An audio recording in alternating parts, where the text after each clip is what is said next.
Eu queria convidar você, nesta noite, a abrir sua Bíblia no livro de Ruth, capítulo 4. Livro de Ruth, capítulo 4. Essa é a última mensagem da série da exposição do livro de Ruth. E temos um grande desafio hoje, de caminhar por entre a genealogia e entender por que o texto termina com essa genealogia. Um texto que começa com a apostasia de uma família, de uma cidade chamada Belém, da tribo de Judá, que vai abandonando a terra prometida e vai morar em Moabe. Elimeleque morre, seus filhos morrem, e o texto termina com um casamento e com uma genealogia. Se você achou, diga amém. Eu vou ler. Você me acompanha. O texto diz assim: Assim tomou Boaz a Ruth, e ela passou a ser sua mulher. Coabitou com ela, e o Senhor lhe concedeu que concebesse e teve um filho.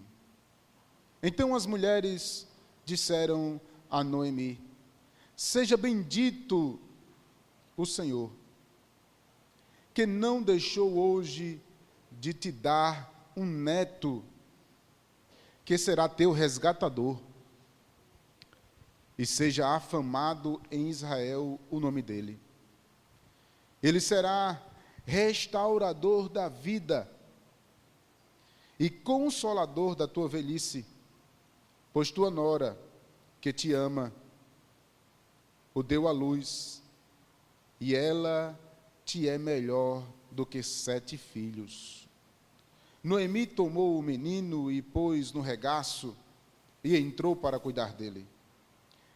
As vizinhas lhe deram um nome, dizendo: A Noemi nasceu um filho, e lhe chamaram Obed. Este é o pai de Jessé, pai de Davi. São estas, pois, a geração de Perez. Perez gerou Esrom, Esrom gerou Arão, Rão gerou Aminabade, Aminabade gerou Naasson, Naasson gerou Salmão, Salmão gerou Boaz, Boaz gerou Obed, Obed gerou a Jessé, e Jessé gerou a Davi. Vamos orar? Deus, em nome de Jesus, queremos que neste momento, Senhor, a Tua palavra possa achar abrigo em nossos corações. Oh Espírito Santo de Deus, ilumina as nossas mentes e faz com que a Tua palavra que seja ministrada nessa noite alcance os nossos corações. E nos faz compreender as verdades, ó Deus, implícitas nesse texto, para a glória do Teu nome. Fica, Senhor, conosco, em nome de Jesus. Amém? Diga ao seu irmão assim: você não é um herói. Repita novamente, diga assim para o seu irmão: você não é um herói. Talvez você esteja dizendo assim: esse pastor é doido, o que é que tem a ver esse texto com herói? Sabe por que eu estou falando de herói? Porque hoje nós estamos vendo, tanto nos cinemas, quanto nas mídias, quanto para aqueles que gostam de Netflix e ver tantos seriados, a ver tantos heróis. E heróis, irmãos, é interessante pensar nestes heróis, que geralmente o herói é aquele que não erra. É aquele que geralmente tem as habilidades para fazer alguma coisa extraordinária. Pode ouvir, pode falar, pode ver, pode fazer desaparecer, e entre outras coisas, há tantos por aí que já se imaginaram. Mas o interessante é pensar que, por muitas vezes, Nós queremos ser assim como estes heróis, ou até nos imaginamos por muitas vezes como eu queria ser, ou como eu queria ter esse dom, ou como eu queria fazer aquilo. Seria tão mais fácil. Mas a vida não é feita de heróis, e nem de pessoas perfeitas. Você já parou para pensar que nós temos a impressão de que a Bíblia, ela monta a história de pessoas soltas e de gente sempre que é melhor do que nós? Geralmente, quando eu estou conversando e debatendo com algumas pessoas, eu tenho uma noção de que essa pessoa sempre olha para a Bíblia e vê na Bíblia as pessoas as melhores, as mais santas. Lembra sempre das pessoas que parecem que nunca pecaram. Algumas pessoas já olharam inclusive para a igreja primitiva e dizem aquela igreja era a igreja perfeita. Parece que esquece do Apocalipse, onde o próprio Cristo que julga aquelas 7 igrejas mostra um bocado de pecado e que ela é pecadora igual a nós.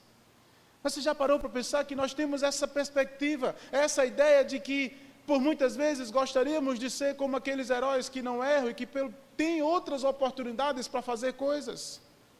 E quando nós olhamos para as Escrituras, nós olhamos para elas como se só existissem pessoas santas e que não existe pecado. E parece que nós somos as piores pessoas. Quando nós olhamos para a história de Ruth, eu preciso que você faça 2 visões desse texto. Uma visão panorâmica, quando você olha de cima, e você percebe uma família em meio a um mundaréu de pessoas escolhidas por Deus, de 12 tribos, da tribo de Judá, da cidade de Belém, ele escolheu uma família para falar. Em um período que remonta a 400 anos, onde esse povo estava afastado de Deus. Olhando de uma perspectiva de cima, você vai ver esse período, o povo distante de Deus, e ele escolhe uma família para mostrar para todos nós que por meio de uma família, Deus continua no controle de todas as coisas.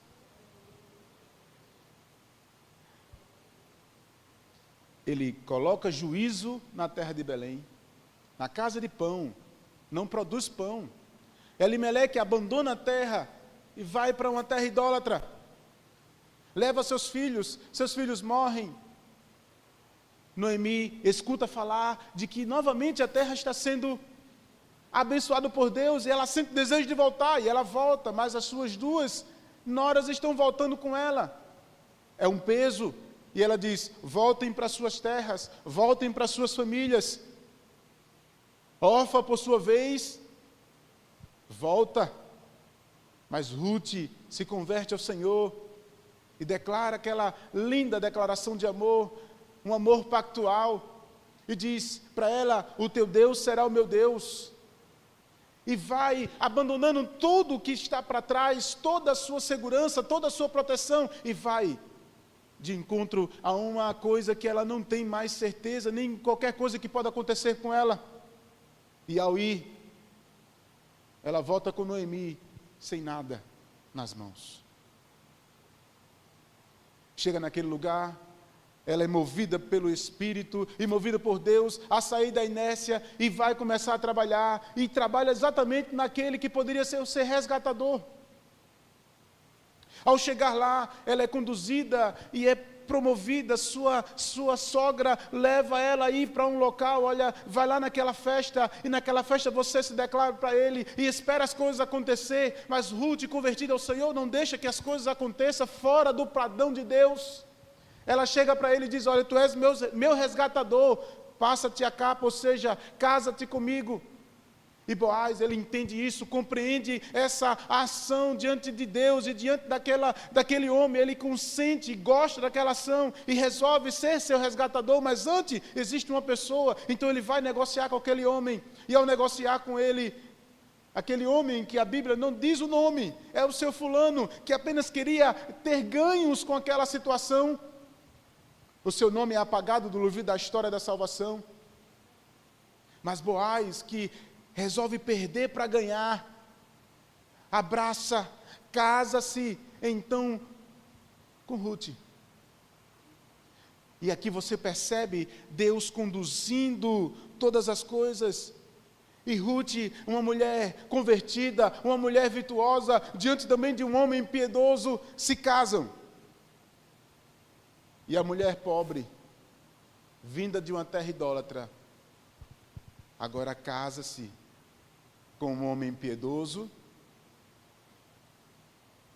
e recebe a bênção de Deus. Mas eu queria que você prestasse atenção comigo numa coisa. Quando o texto diz aqui no verso 13, eu queria que você não fechasse sua Bíblia hoje. Olha só como o texto se inicia. Assim tomou Boaz a Ruth, e ela passou a ser sua mulher. Não antes do tempo, dentro do padrão de Deus. Preste atenção uma coisa aqui. Existe um padrão de Deus para as nossas vidas. Boaz, ele tinha tudo para fugir do padrão de Deus quando ele se encontrou com aquela mulher no meio do nada, na eira. Mas ele era um homem piedoso, diante de uma mulher convertida, cuidou dela e esperou o padrão de Deus. Nós temos sido influenciados, irmãos, a viver um padrão do mundo. Hoje nós temos visto muitas igrejas vivendo o padrão de fora e não um padrão bíblico. Inclusive as igrejas vivendo um padrão de coisas interpretadas pelos homens e não de acordo com o que a palavra de Deus realmente diz para nós. Temos vivido muitas vezes o padrão do homem, não o padrão de Deus. E isso, irmãos, em vários níveis, em várias instâncias. Mas nesse contexto, especialmente na vida relacional e no ato conjugal, ele esperou o padrão de Deus a não ter relações sexuais, sendo um pouco mais explícito, porque parece que por muitas vezes a gente fala por enigmas e as pessoas não entendem. Sendo mais claro, o sexo é bênção da parte de Deus, mas para um momento específico, é no casamento. Esse é o padrão de Deus. Mas o mundo tem dito para muitas pessoas e para vários, inclusive crentes, e eu quero dizer, irmãos, muitos crentes estão inundados em uma vida prática de sexualidade antes do casamento, e isso tem trazido para vocês a maldição do Senhor. Muitos casamentos que hoje já estão derrotados foi porque começaram derrotados e sem fazer aquilo que Deus permitiu, seguir o padrão dele. Por isso, esperar o tempo de Deus, irmãos, não é difícil. É uma decisão conforme o padrão de Deus dado para nós. Mas só não para os jovens, também para os casamentos. Sexo, ele também se torna pecado fora do casamento. Há agora a bênção do Senhor dada para você na conjugalidade. E nessa conjugalidade, se você buscar fora, você está pecando também. E não apenas, irmãos, num ato sexual com outras mulheres, mas também, irmãos, inundados no mundo de pornografia que hoje tem sido adentrado dentro das pessoas, dentro das igrejas. Homens que têm sofrido com isso, e não são poucos, são muitos. Era uma coisa, irmãos, que nós, que decidimos servir ao Senhor e decidimos ser santos, não deveríamos estar envolvidos, mas infelizmente, irmãos, o mundo tem ditado o padrão para nós, e por muitas vezes, irmãos, para nos acharmos melhores ou iguais com os outros, nos rendemos a certas circunstâncias ou a certas situações que não deveríamos.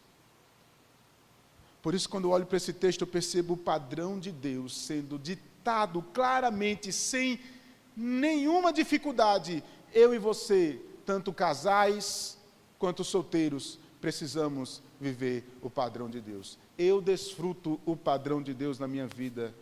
E quando eu comecei a namorar com a minha esposa, uma coisa eu prometi a ela: eu quero viver o padrão de Deus na minha vida. E disse para ela eu não irei lhe tocar até o dia de nós nos casarmos.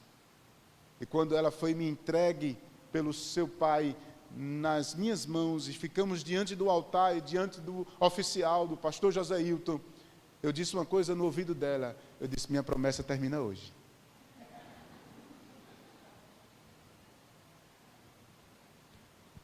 Porque eu queria a bênção de Deus para o meu casamento. Conquanto ali não terminou, eu vivo hoje com outra promessa de ser fiel a ela.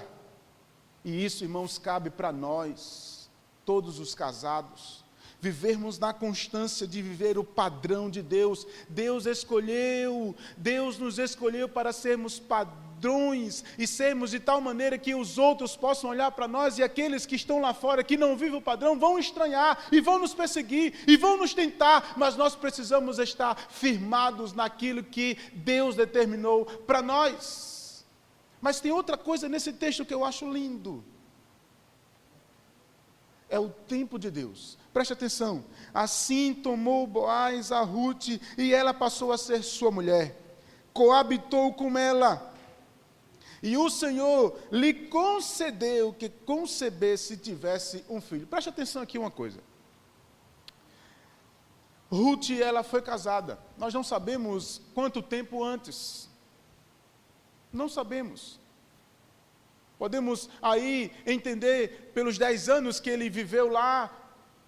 Malom estava com ela, casada por 10 anos.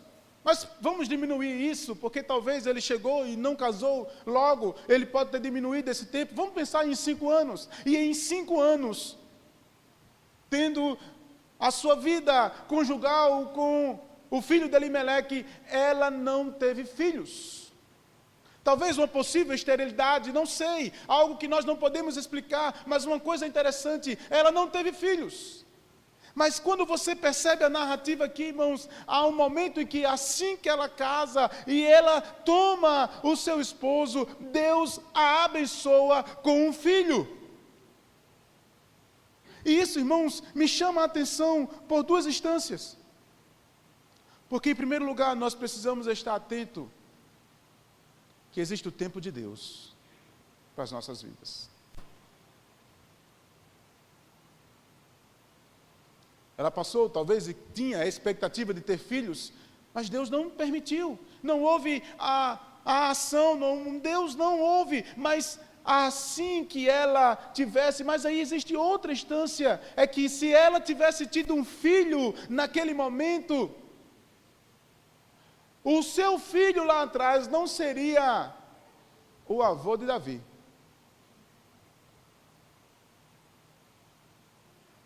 Certas coisas na nossa história que a gente não compreende, e talvez Ruth não compreendia naquela hora. Talvez a sua cabeça estava inundada com tantas perguntas, e por que eu não consegui, e por que eu não tive um filho, e agora estou sofrendo por isso, mas Deus tinha um propósito até mesmo em ela não ter filhos. Para que no momento correto e no momento certo, o filho dela fosse exatamente da linhagem de Davi. E, consequentemente, da linhagem do prometido lá em Gênesis, do próprio Deus, de Jesus Cristo. Então você percebe aqui, em primeiro lugar, o padrão de Deus, mas também Deus controlando as coisas, para que as coisas ocorram conforme a sua vontade, e mesmo que não seja o meu tempo, nem o teu tempo, seja no tempo de Deus, nós possamos estar querendo compreender a vontade de Deus. Eu não tenho filhos ainda, mas eu tenho certeza que no tempo de Deus, Ele nos dará. Talvez não apenas filhos, mas outras circunstâncias na tua vida, na tua história, você esteja se perguntando por que não aconteceu ainda, ou por que isso, ou por que aquilo. É interessante entendermos que tudo tem o seu tempo determinado, ou alguns que estão tendo agora o privilégio de ter filhos, e não sabem por que agora. Deus tem o seu propósito. Aceite a vontade de Deus na sua vida, e precisa entender que em todas as circunstâncias, mesmo não sendo boas para nós, mesmo acontecida no passado, ou acontecendo agora, tudo tem um propósito diante de Deus. Mas olhando ainda para esse filho, eu gostaria de olhar para você uma coisa. Noemi pega esse menino, e a Bíblia diz, irmãos, que é neto dele, neto dela.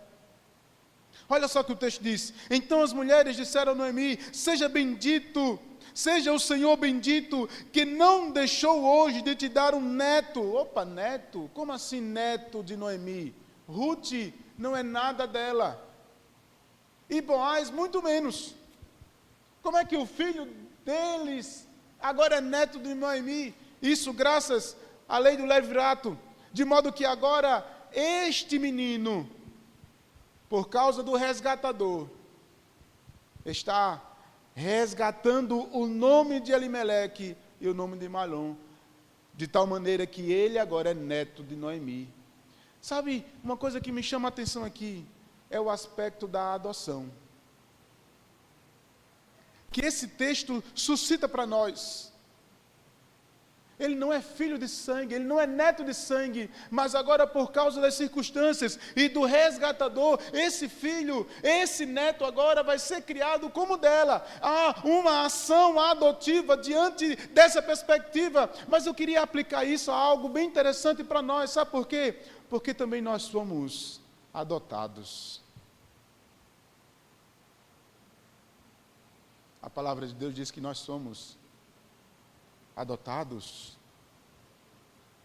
Sabe o que é interessante aqui? É que essa adoção aqui, não há diferença, como por muitas vezes na nossa concepção hoje, nós temos a dificuldade de adotar um filho, e geralmente nas famílias que um filho é adotado, parece que há uma diferença, há uma ação diferenciada. Aqui você não vê essa ação diferenciada, do mesmo jeito como Deus não tem diferença entre teus filhos. Todos nós somos filhos de Deus, filhos por causa da ação de Cristo na cruz do Calvário, que pagou o nosso pecado, e Ele nos resgatou. Cristo nos resgatou, Cristo nos resgatou e nos tornamos seus filhos. E filhos, irmãos, para a glória de Deus, sem diferença.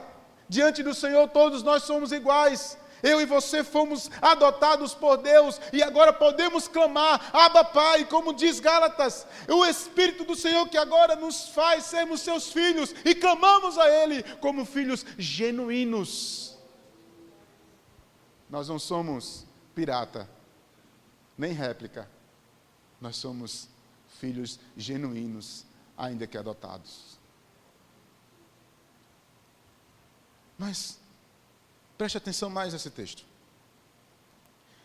Ele será restaurador da vida, da tua vida, e consolador da tua velhice.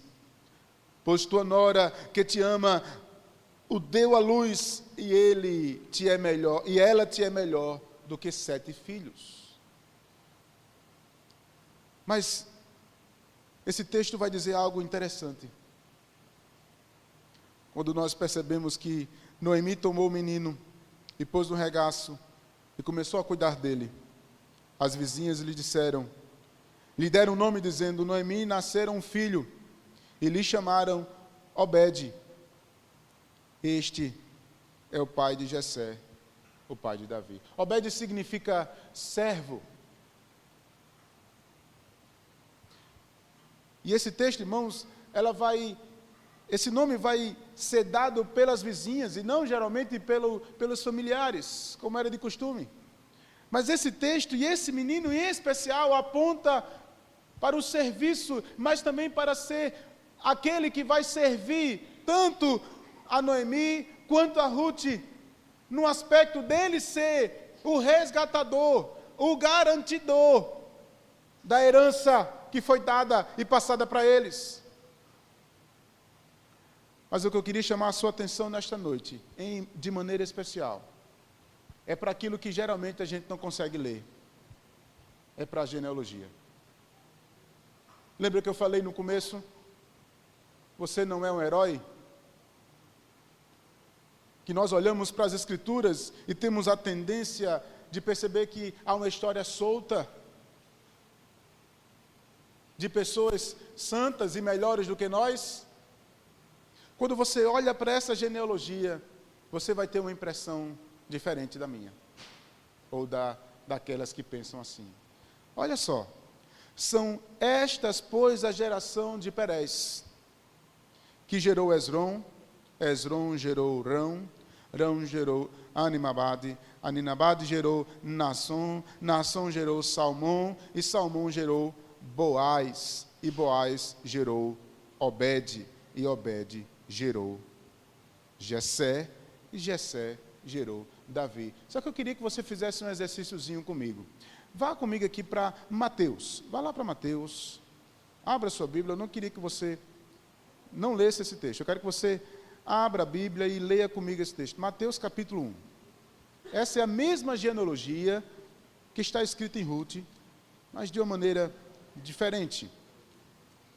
Mateus capítulo 1.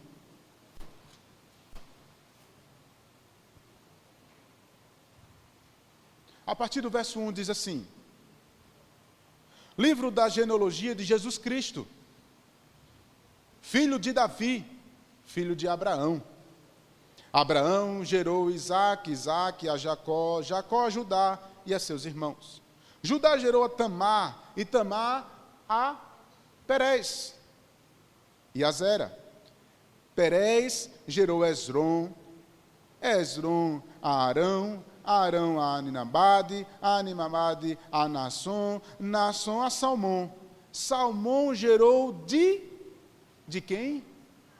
Opa, Raabe. Raabe gerou a Boaz. Preste atenção comigo aqui um detalhe. Quem é Raabe? Raabe, irmãos, é uma prostituta.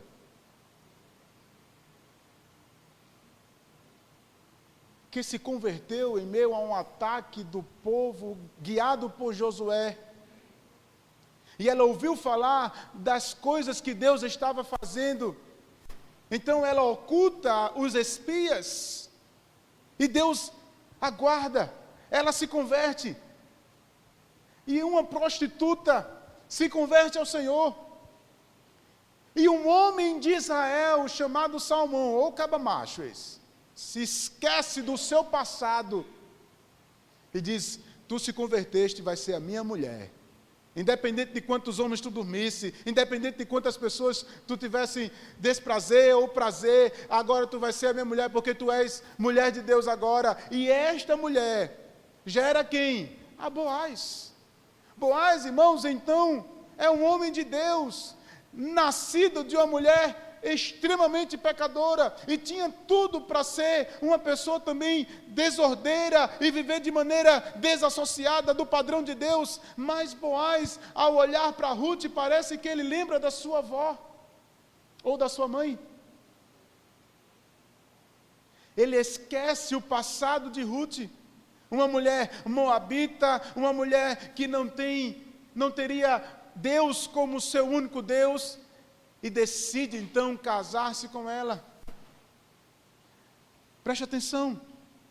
Raabe gerou a Boaz, e este de Ruth gerou Obed.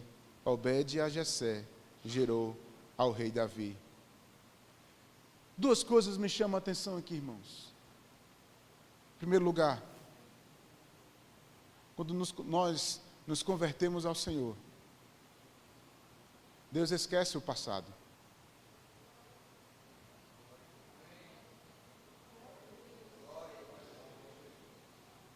Eu não sei como foi o teu passado.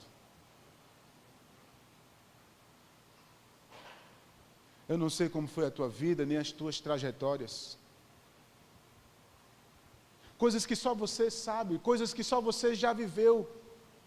Pecados ocultos, ou talvez pecados explícitos, mas Deus permite que estas mulheres, e não apenas elas, eu não quero nem falar de tantos outros aqui que viveram de maneira desassociada, que Deus tomou e colocou dentro da genealogia do próprio Cristo para dizer de maneira clara que Deus é aquele que move os nossos corações e esquece do nosso passado, nos transformando em nova criatura.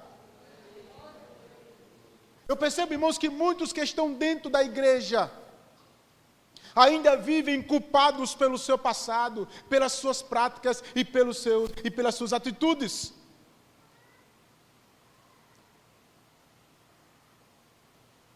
De maneira, irmãos, que isso tem definhado a sua vida cristã. E não se perdoam. Não conseguem enxergar a obra que Deus tem na vida de vocês. Porque eu fiz isso, porque eu fiz aquilo, ou porque eu fiz aquilo outro. Mas ao olhar para essa genealogia, eu vejo Deus escolhendo pessoas tortas, pecadoras, para mostrar que Deus é aquele que muda todas as coisas. Que é aquele que está no controle, que é aquele que conduz a nossa história. Eu não sei como foi o teu passado, nem sei como você pensa sobre isso, nem sei o que você tem feito, mas eu quero dizer para você que o teu passado, se você se converteu ao Senhor genuinamente e se entregou a Ele totalmente, o teu passado ficou para trás. As coisas velhas já passaram, eis que tudo se fez novo. Nova criatura, nova criação. Um novo recomeço na tua história diante de Deus. Será que você consegue se perdoar? Porque Deus já te perdoou.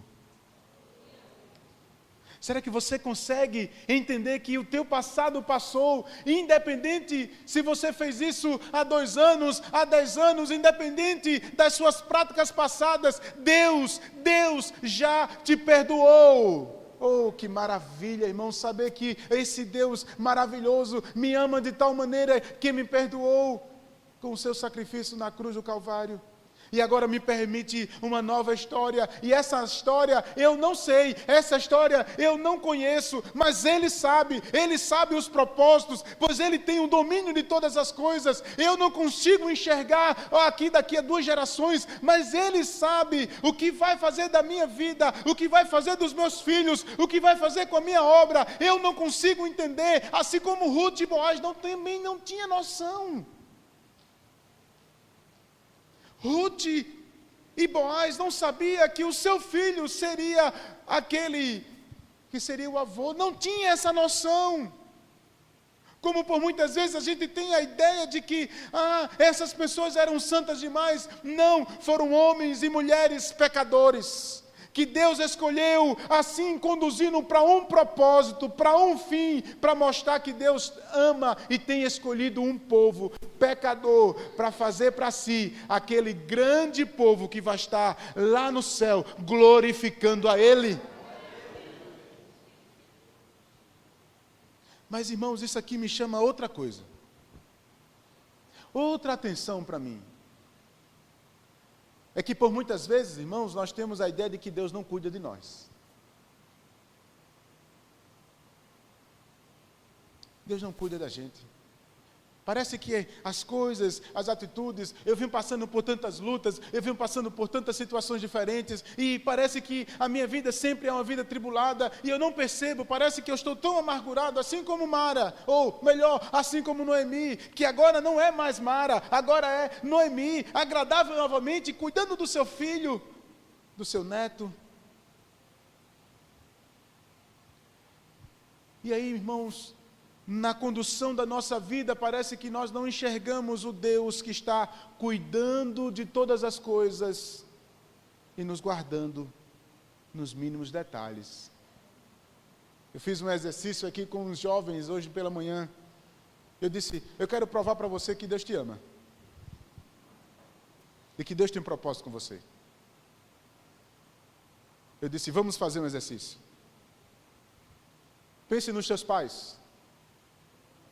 Alguns estão até aqui, né? Agora pensa nos teus avós. São pais, 2, avós, são 4. Agora pensa nos teus bisavós.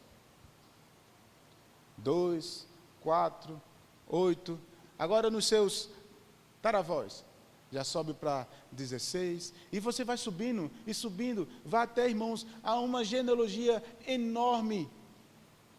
Pastor, o que é que tem a ver com isso? Sabe o que é que tem a ver com isso? É que se um destes, apenas um destes, tivesse morrido na infância, você não estava aqui hoje. Deus guardou todo um passado atrás para que você tivesse vivo. Porque se um desses que estiveram atrás de você tivesse morrido na infância, em meio às guerras, em meio às pestes, Deus guardou eles para que você estivesse aqui hoje. Sabe o que é isso, irmãos? Providência de Deus. Deus tem conduzido a tua história. Mas nós olhamos para a nossa vida de maneira pequena. Nos achamos às vezes piores do que os outros. E temos a tendência de dizer que Deus não cuida de nós. Mas eu quero dizer para você, Deus escolhe as coisas tolas do mundo para confundir aqueles que são.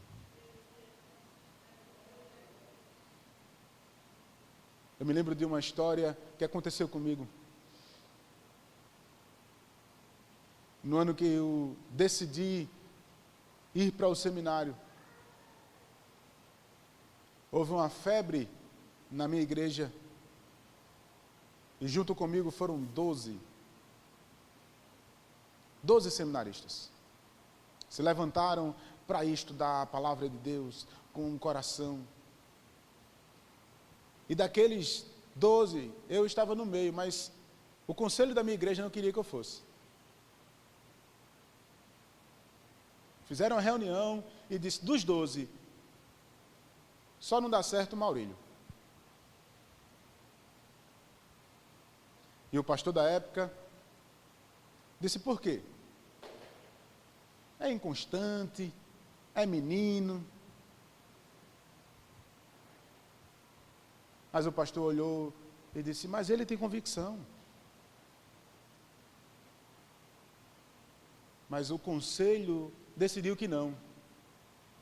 Mas como o Betel tem um pouco de um regime episcopal, o pastor disse, mas ele vai com a minha autorização. Dos 12, só eu terminei o seminário. Dos 12, só eu fui pastorear. E depois de 5 anos que eu estava pastoreando, eu voltei à minha igreja natural. E uma irmã chamada Jessi, ela se aproximou de mim e estava naquela primeira reunião. Ela olhou para mim e disse, pastor Maurílio, eu quero lhe pedir perdão. E eu estranhei, porque nem eu sabia daquela reunião. Eu disse, eu quero lhe pedir perdão. Eu disse, por que você está me pedindo perdão? Eu disse, porque eu fui contra você ir para o seminário. E hoje eu vejo Deus agindo na sua vida.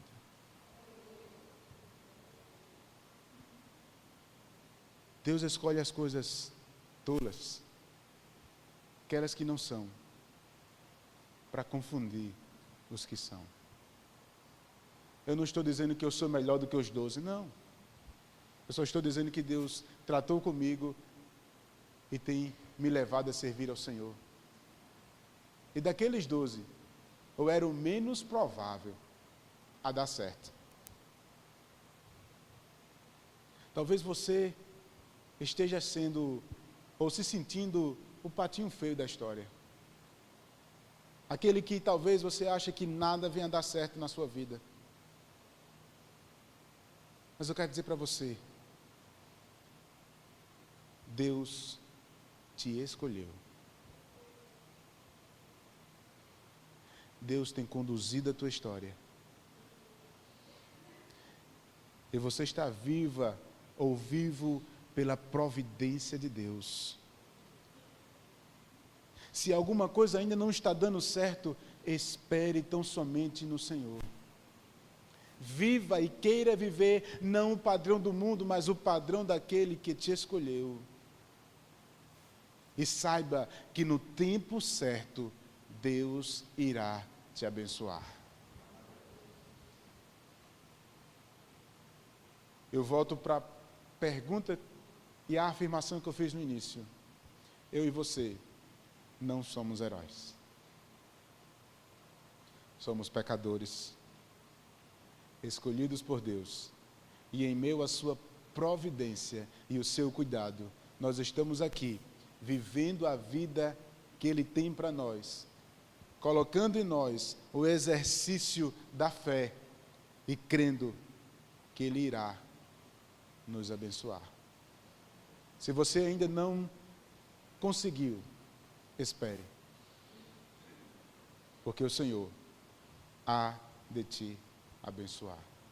Você crê nisso?